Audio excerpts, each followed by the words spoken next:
नमस्कार, सप्तधारा न्यूजमध्ये आपले स्वागत आहे। आज मंगळवार दिनांक 12 डिसेंबर 2023 न्यूज बुलेटिनमध्ये जाणून घेऊया आजच्या ठळक घडामोडी।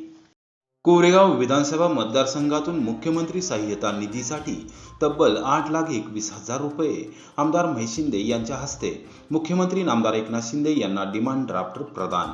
राज्यात महायुती सरकार सत्तेवर आल्यानंतर मुख्यमंत्री नामदार एकनाथ शिंदे यांनी समाजातील शेवटच्या घटकापर्यंत आरोग्य सेवा विस्तारित केली। दुर्धर व्याधींनी ग्रस्त असलेल्या गरीब व गरजू रुग्णांना आवश्यक त्या शस्त्रक्रिया करण्यासाठी मुख्यमंत्री सहाय्यता निधीतून मोठ्या प्रमाणावर निधी उपलब्ध करून दिला। मुख्यमंत्र्यांचे काम पाहून या निधीला हातभार लावण्यासाठी आमदार महेश शिंदे यांच्या मार्गदर्शनाखाली कोरेगाव विधानसभा मतदारसंघातील सामान्य कार्यकर्त्यांनी योगदान दिले असून तब्बल 8,21,000 रुपयांचा निधी जमा केला आहे। नागपूर येथे मुख्यमंत्री नामदार एकनाथ शिंदे यांना आमदार महेश शिंदे यांच्या हस्ते या निधीचा डिमांड ड्राफ्ट प्रदान करण्यात आला। यावेळी आमदार संतोष भाऊ बांगर उपस्थित होते। मुख्यमंत्री नामदार एकनाथ शिंदे यांनी मंत्रालयात स्वतंत्रपणे मुख्यमंत्री सहाय्यता निधी स्वतः कार्यालय उपलब्ध करून दिले असून तिथे अधिकारी व कर्मचाऱ्यांची संख्या वाढवली आहे। राज्यभरातून दररोज येणाऱ्या मागणी अर्जानुसार दुर्धर व्याधींनी ग्रस्त असलेल्या रुग्णांना शस्त्रक्रियेसाठी मुख्यमंत्री सहाय्यता निधीतून सढळ हाताने मदत केली जात आहे। ही बाब लक्षात घेऊन आमदार महेश शिंदे यांनी आपला ऑगस्ट महिन्यातील वाढदिवस अत्यंत साधेपणाने साजरा करण्याच्या सूचना कार्यकर्त्यांना दिल्या होत्या। दुष्काळी परिस्थिती विचारात घेऊन कोणताही जाहीर कार्यक्रम अथवा उत्सव न घेता मुख्यमंत्री सहाय्यता निधीस हातभार लावण्याचे आवाहन त्यांनी केले होते। त्यानुसार मतदारसंघातील कोरेगाव तालुक्यातील गावातील सर्वच प्रमुख पदाधिकारी व कार्यकर्त्यांनी आपापल्या परीने योगदान दिले होते। संपूर्ण मतदारसंघातील रक्कम ही 8,21,000 रुपये जमा झाली। नागपूर येथे हिवाळी अधिवेशनादरम्यान मंगळवारी आमदार महेश शिंदे यांच्या हस्ते शिवसेना तालुका प्रमुख संजय काटकर, तालुका उपप्रमुख चंद्रकांत पवार, संदीप केंजळे, भारतीय जनता पक्षाचे युवा मोर्चाचे पदाधिकारी निलेश नलावडे, युवा सेना तालुका प्रमुख धनवान कदम, संजय गांधी निराधार योजना समितीचे सदस्य अमोल माने, तानाजी गोळे, सुधीर बुदावले, विनेश साळुंखे, प्रवीण कदम, महेश साबळे, सोमनाथ शेडगे, रवी माने, उद्धव जाधव, रवी माने, संतोष साबळे, रुपेश भोसले, प्रशांत कदम, बाबा नलगे यांच्यासह मतदारसंघातील प्रमुख पदाधिकारी व कार्यकर्त्यांनी IDBI बँक कोरेगाव शाखेवरील डिमांड ड्राफ्ट मुख्यमंत्री नामदार एकनाथ शिंदे यांना आमदार महेश शिंदे यांच्या हस्ते प्रदान केला। मुख्यमंत्री नामदार एकनाथ शिंदे यांनी आमदार महेश शिंदे यांच्या पाठीवर कौतुकाची थाप टाकत सर्वसामान्य जनतेच्या आरोग्याची काळजी घेणारा सामान्यातील असामान्य कार्यकर्ता म्हणजे आमदार महेश शिंदे आहे असे गौरवाने सांगितले। यावेळी कार्यकर्त्यांनी टाळ्यांचा कडकडाट केला। आमदार महेश शिंदे हे सर्वसामान्य जनतेच्या आरोग्याची काळजी घेतात हे मी आजवर ऐकून आणि जाणून होतो, पण आज प्रत्यक्षात मुख्यमंत्री सहाय्यता निधी सर्वसामान्य कार्यकर्त्यांनी आमदार महेश शिंदे यांचा आदर्श घेऊन दिलेले योगदान अविस्मरणीय आहे असे गौरवोद्गार देखील मुख्यमंत्र्यांनी काढले। आमदार महेश शिंदे यांनी मुख्यमंत्री सहाय्यता निधीस भविष्यकाळात देखील जास्तीत जास्त मदत करण्याचा शब्द यावेळी दिला। 48वा वाढदिवस आणि 48,000 रुपयांचे योगदान प्रथम नगराध्यक्ष राजाभाऊ बर्गे यांचे दातृत्व। आमदार महेश शिंदे हे सर्वसामान्यांचे नेतृत्व असून त्यांच्या नेतृत्वाखाली कोरेगाव मतदारसंघात कार्यकर्त्यांची एक चांगली फळी निर्माण झाली आहे। कोरेगाव विकास आघाडीचे अध्यक्ष तथा प्रथम नगराध्यक्ष प्रशांत उर्फ राजाभाऊ बर्गे यांनी आमदार महेश शिंदे यांच्या 48व्या वाढदिवसाचे औचित्य साधून 48,000 रुपयांचे योगदान मुख्यमंत्री सहाय्यता निधीसाठी दिले। समाजातील गोरगरीब आणि गरजू रुग्णांना मुख्यमंत्री सहाय्यता निधीतून होणारी मदत लक्षात घेऊन हा निर्णय घेतला असल्याचे त्यांनी सांगितले। आमदार महेश शिंदे यांना अभिप्रेत असलेले आरोग्य संवर्धनाचे काम यापुढेही सुरू राहणार असल्याचे राजाभाऊ बर्गे यांनी सांगितले। 14 तारखेच्या संपामुळे महाराष्ट्राचा गावगाडा थांबला तर सरकार थांबेल। राज्य सरकारने जुनी पेन्शन योजना लागू करावी। आमदार शशिकांत शिंदे। जुन्या पेन्शनसाठी नागपूरमध्ये महामोर्चा। इतिहास बदलण्याची ताकद तुमच्यामध्ये आहे। पेन्शन देणारे सरकार स्थिर ठेवता येईल एवढी ताकद तुमच्यामध्ये आहे। याच ताकदीवर सरकारने निर्णय घ्यावा। या मागणीबाबत 13 तारखेला बैठक बोलवण्यात आलेली आहे, परंतु 13 तारखेला बैठकीनंतर आम्हाला आश्वासन नको। या अधिवेशनात निर्णय झाला पाहिजे ही आमची भूमिका आहे। तरच राज्य सरकार याचा गांभीर्याने विचार करेल. मोर्चाला महाराष्ट्राच्या कानाकोपऱ्यातून आलेल्या शिक्षक व शिक्षकेतर कर्मचाऱ्यांच्या मोर्चाला पाठिंबा देतो. 14 तारखेला संप झाला तर महाराष्ट्राचा गावगाडा थांबेल. महाराष्ट्राचा गावगाडा थांबला तर सरकार थांबेल. एवढी ताकद या मोर्चात आहे. राज्य सरकारने जुनी पेन्शन योजना लागू करावी अशी मागणी माजी मंत्री आमदार शशिकांत शिंदे यांनी केली. नागपूर येथील विधान भवनावर महाराष्ट्र राज्य जुनी पेन्शन योजना हक्क संघटना आणि विविध संघटनेच्या माध्यमातून जुन्या पेन्शनसाठी महामोर्चाचे आयोजन करण्यात आले होते. यावेळी या मोर्चात सहभागी होत आमदार शशिकांत शिंदे यांनी शिक्षक व शिक्षकेतर बांधवांशी संवाद साधला. सभेच्या निवडणुकीनंतर आणि विधानसभेच्या निवडणुकीच्या आत जुन्या पेन्शनचा विषय मार्गी वाचन करण्याची म्हणणं त्यांनी विधान परिषदेवर मांडलंय. मगाशी नाना पटोले म्हणाले तसं हे निवडणुकीचा गाजर असू नये, तुमच्या हक्काचा हक्क आहे. तो इतक्या मोठ्या संख्येने आपण आलेला आहात. मला वाटतं नागपूरच्या भूमीमध्ये इतका मोठा मोर्चा पहिला प्रथम तुमच्या ताकदीने मिळतो आहे आणि सरकारने याचा निर्णय घ्यावा ही तुमची मागणी आहे. मी एवढंच सांगेन, आज 56,000 कोटीचं पुरवणी मागण्या मंजूर केल्या जात आहेत. दरवेळेला तेवढ्याच मागण्या मंजूर करतायत आणि आमदारांना निधी दिला जातोय का तर आपला आमदार फुटू नये म्हणून. पण जनतेच्या साठी अहोरात्र सरकारची योजनांनी सरकारला स्थिर करण्याचं काम करणारा माझा कर्मचारी आहे.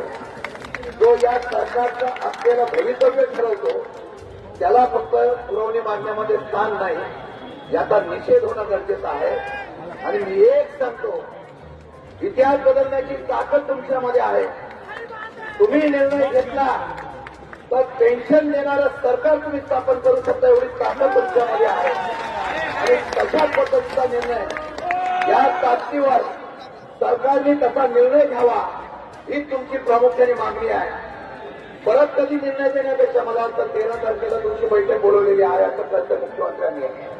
पण 13 तारखेला बैठक घेत असताना पण सांगायचं, आम्हाला आश्वासन नको, आम्हाला या अधिवेशनामध्येच निर्णय झाला पाहिजे अशा प्रकारची भूमिका तुमची असली पाहिजे.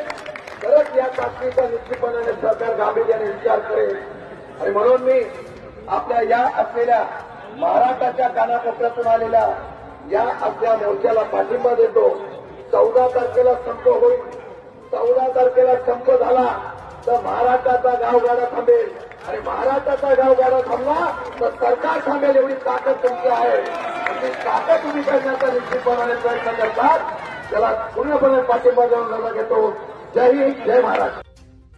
ग्रामीण भागातील प्रवाशांच्या अडचणी सोडवण्यासाठी कोरेगाव आगार अधिक कार्यक्षम करण्याची गरज भाजप नेत्या डॉक्टर प्रियाताई महेश शिंदे. कोरेगाव आगाराला दिली भेट, प्रवाशांच्या जाणून घेतल्या अडीअडचणी. ग्रामीण भागातील प्रवाशांच्या सोयीसाठी कोरेगाव एसटी आगाराच्या कारभारामध्ये सुधारणा होण्याची नितांत गरज आहे. गेल्या वेळी दिलेल्या सूचनांची अंशतः अंमलबजावणी झाली असून 30% सुधारणा झालेली दिसते. उर्वरित 70% सुधारणा करणे गरजेचे असून वरिष्ठ अधिकाऱ्यांनी कोरेगाव आगाराला जास्तीत जास्त साधनसामुग्री, बसेस आणि कर्मचारी वर्ग उपलब्ध करून द्यावा अशी मागणी भाजप नेत्या डॉक्टर प्रियाताई महेश शिंदे यांनी केले.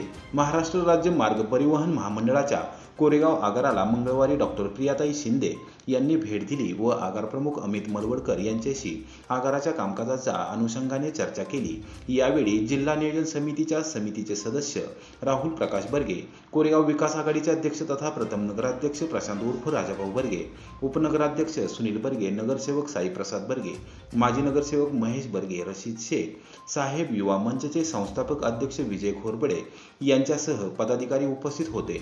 भाडळे खोरे वॉटर स्टेशन परिसर, शेलटी, खिरकंडीसह ग्रामीण भागातील विस्कळीत झालेली बस सेवा, शालेय विद्यार्थ्यांचे होत असलेले हाल आणि मुक्कामी बस फेऱ्यांबाबत स्थानिक ग्रामस्थांच्या असणाऱ्या तक्रारी या अनुषंगाने डॉक्टर प्रियाताई शिंदे यांनी प्रश्नांची सरबत्ती केली. प्रशासनाच्या वतीने आगार प्रमुख अमित मलवडकर, स्थानक प्रमुख नीलप्रभा पाटील, वाहतूक निरीक्षक धीरज भुजबळ, वरिष्ठ लिपिक युवराज केंजळे, वाहतूक नियंत्रक महेश केंजळे यांनी माहिती दिली. डॉक्टर प्रियाताई शिंदे यांनी विभाग नियंत्रक रोहन पलंगे यांच्याशी दूरध्वनीद्वारे संपर्क साधून कोरेगाव आगाराच्या अडचणी सोडवण्याची मागणी केली.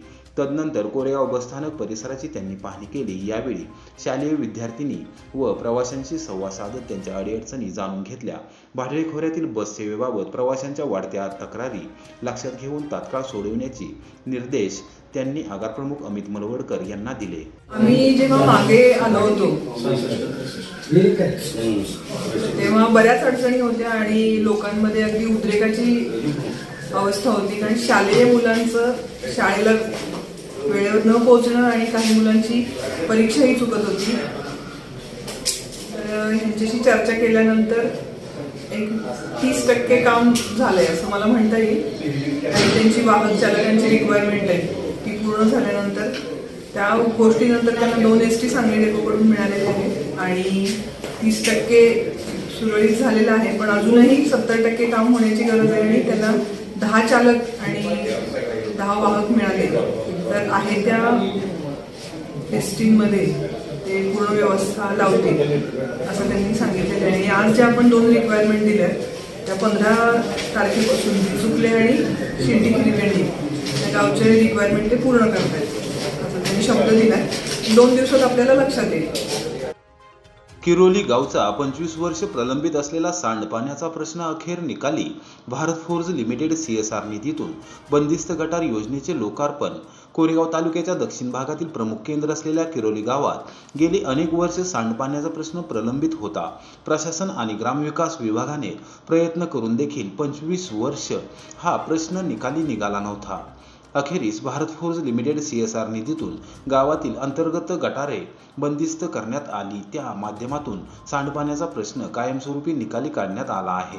भारत फोर्ज लिमिटेड CSR विभाग प्रमुख डॉक्टर लीना देशपांडे, प्रकल्पाचे मार्गदर्शक तथा कोरेगाव तालुका शेतकरी खरेदी विक्री संघाचे अध्यक्ष शहाजीराव क्षीरसागर, विभागाचे अधिकारी जयदीप लाड यांच्यासह सरपंच, उपसरपंच, ग्रामपंचायत सदस्य, विकास सेवा सोसायटीचे अध्यक्ष, उपाध्यक्ष व संचालक यांच्या उपस्थितीमध्ये बंदिस्त गटारे प्रकल्पाचे लोकार्पण करण्यात आले।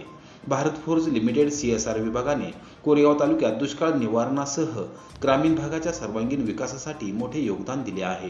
ग्रामस्थांच्या सहकार्याने कोरेगाव तालुक्याच्या दक्षिण भागातील अनेक गावांचा सकारात्मक कायापालट झाला आहे। किरोलीतील सांडपाण्याचा प्रश्न निकाली निघाल्याने गावचे आरोग्य आता अबाधित राहील असा विश्वास डॉक्टर लीना देशपांडे यांनी व्यक्त केला। यावेळी शहाजीराव क्षीरसागर यांच्यासह मान्यवरांनी मनोगत व्यक्त केले। कार्यक्रमानंतर किरोलीतील विकास कामे आणि अडीअडचणी या विषयावर डॉक्टर लीना देशपांडे यांनी ग्रामस्थांशी संवाद साधला।